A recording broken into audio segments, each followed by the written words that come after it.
passed when I was 7. But before I go into the full details of the circumstances surrounding her passing and everything that happened, I just want to say this. If you're a lady listening to me, if you're a lady that is watching this video, please, when it's time for you to get married or as you're getting married, please be sure that your husband's people, that's people from your husband's side, your mother-in-law, your father-in-law, your husband's brothers and sisters, make sure that they love you, like they like you, they welcome you with their full chest. Because if they don't, hey, especially your mother-in-law, the thing is, you think your husband can save you, but then when it comes to the real deal, you see that your husband is powerless because it's his mother. It's his mother, yes. And I'll keep saying it. Please, if you know that they don't like you, it's better for you to run at that initial stage. It's better for you to move because so many battles that you cannot fight. But anyways, if you're strong enough to fight it, I don't know. Okay, so let's go into the full details of how my mom passed when I was 7. So we had moved from our 1-room apartment to a 5-bedroom bungalow. Like things were beginning to look nice, things were beginning to, look okay. And at the time, my mom was heavily pregnant. She was heavily pregnant with my sister. That's the last one. Now we are 4 in number. I'm the first. The one after me is a boy. After him, a boy, and then that my sister, which is the last one. So we moved into this 5-bedroom bungalow, January of 2001. Yes, we moved into the 5-bedroom bungalow, January of 2001. And then by February, I think one of the days in February, I overheard my mom. I just turned 7. I overheard my mom telling her cousin that was staying with us at the time that she bring the bags that they packed, that she thinks it's time for the baby to come out. So they left. They went to the hospital, and glory to God, everything went well, and they came back with a baby the next day.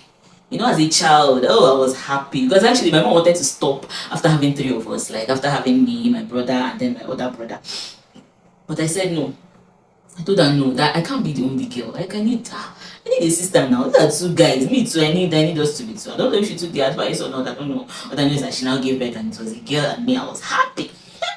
I was happy. Everybody was happy. So she gave birth on my sister's birthday is on the 27th of February. I think they came back the next day or the next 2 days or so, yeah. So everything was going well, people were coming, my aunties, coming to the house. Some of them really stayed. And then my grandmother, which is my mom's mother-in-law, that's my dad's mother, yeah. She came. I know that she didn't really like my mom. Not even she didn't like her at all. My mom was a good woman, like a good woman to the core. Like even up till today. She passed how many years ago? That's like 25 years ago. Yeah, 25 years ago. But even up till today, people still talk about her. Talk about her goodness, talk about the kind of life that she lived in a short while. She passed at 33. Okay, so her mother-in-law came, which is my grandmother. And you will know, that is why I said what I said at the beginning of this video. You will know when your mother-in-law does not like you. You will know. But me, I'm actually suspecting that woman has a hand in my mom's passing, but I don't have any evidence. And I was small, so I didn't really know what was going on. Yeah, so she was with us. She came, and she was staying with us at the time. So one of the Sundays, that was on the 18th of March. Remember, my mom put to bed on the 27th of February. On the 18th of March, it was a Sunday. My dad had wanted to bring people from the church that came to visit my mom, and then after visiting, he now, he had a bus. He now carried them back, and then we didn't see him. He didn't come back like immediately. So that Sunday afternoon, I was playing with my siblings at the backyard of the house when we started hearing prayers, in the sitting room. So we had to rush now as children. We went there to check what was going on. Behold, my mom was, struggling to breathe. And from what I saw as a child, she was struggling to breathe, struggling. She was sweating from her. She had a lot of hair. She was sweating from her hair. What's going on? And my aunties that were there, they were praying.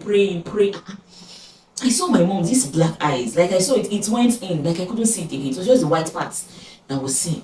Then when I saw my mom do, she was snapping one of my aunties. She told her that in Igbo, because they get mom. And what that means is, please help me take care of my children. That my auntie told her, shut up. Where are you going to? Why would you say something like this?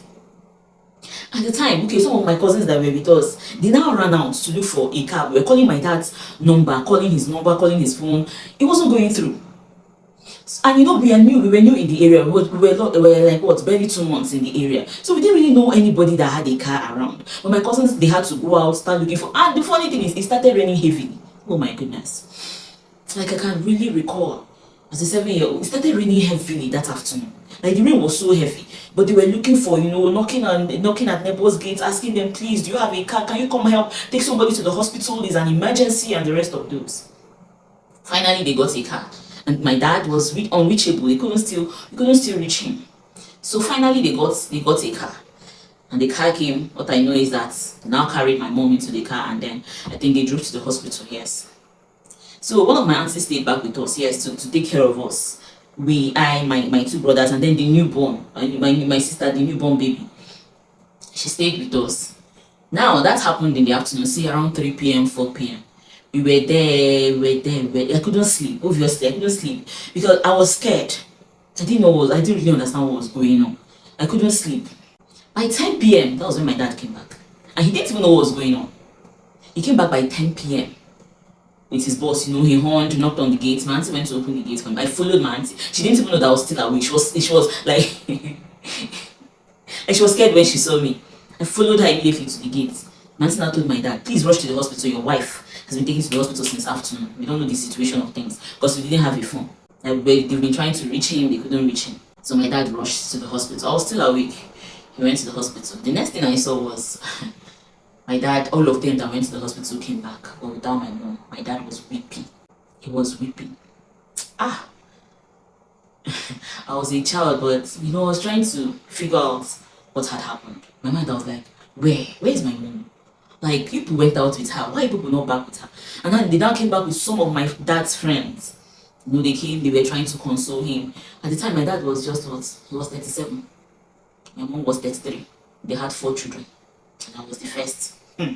This my grandmother that I told you about went to bring food for my father. And that he should eat now.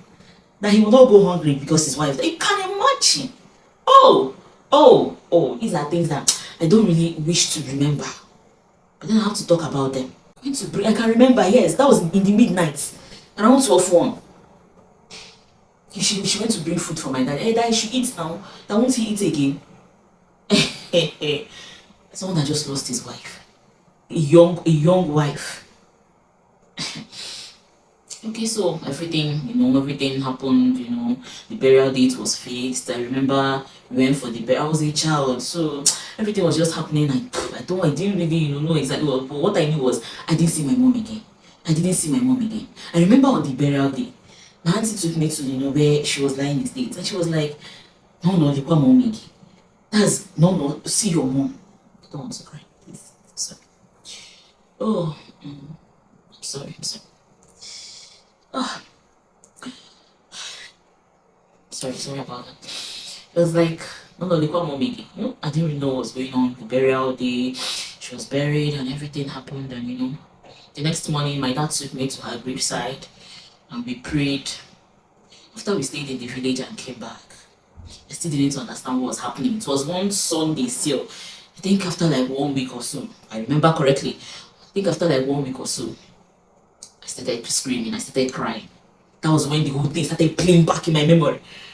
I said, was it my mother that they put in the ground like that? How? I was screaming, I was crying. My dad held me. He was like, what is it? I said, I want to see my mommy. Oh, he started crying. Everyone started crying. What could he do? He told me that she's coming, she traveled, she traveled to see her sister, she will soon be back, and the rest of things. But at that point, I knew my mom was gone. Even as a child, as a 7-year-old, I knew my mom was gone. And then my grandmother now came to stay with us. Oh my God. Hey! She now came to stay with us. Do you know that this woman even suggested that my little sister should be taken to a motherless baby's home? You can imagine that she does not have the strength to take care of a little baby. That she should be taken to the motherless baby's home, that will be coming to visit her. I mean, there are people that are willing to come take care of her. My dad refused. That was how this woman dealt with us. I think she poured how would I even put it? The hatred that she had for my mom. She poured it especially on me because I'm a replica of my mom. I'm a carbon copy of my mom. She poured everything on us. We stayed with her for what? I think I'll talk about it in our next video. This video is getting too long. I don't want it to be too long. I'll talk about it. I'll make a separate video on how my grandmother, who is my mom's mother-in-law, treated us. Like, she was so happy that my mom passed. I'll make a video on how she treated us and made life miserable for us. Okay guys, if you've watched to this point, I am really grateful. Thank you so much for following us. Thank you. If you have subscribed, thank you. If you have not, please go ahead and subscribe and follow us in this series, like series of things that have happened in my life, things that I've gone through, and I'm still standing strong. In my next video, I'll talk about my grandmother and her life after my mom passed. Thank you so much. I am grateful. Now this will be the end of this video. Thanks for watching. Thank you so much for watching. See you in our next video. Bye.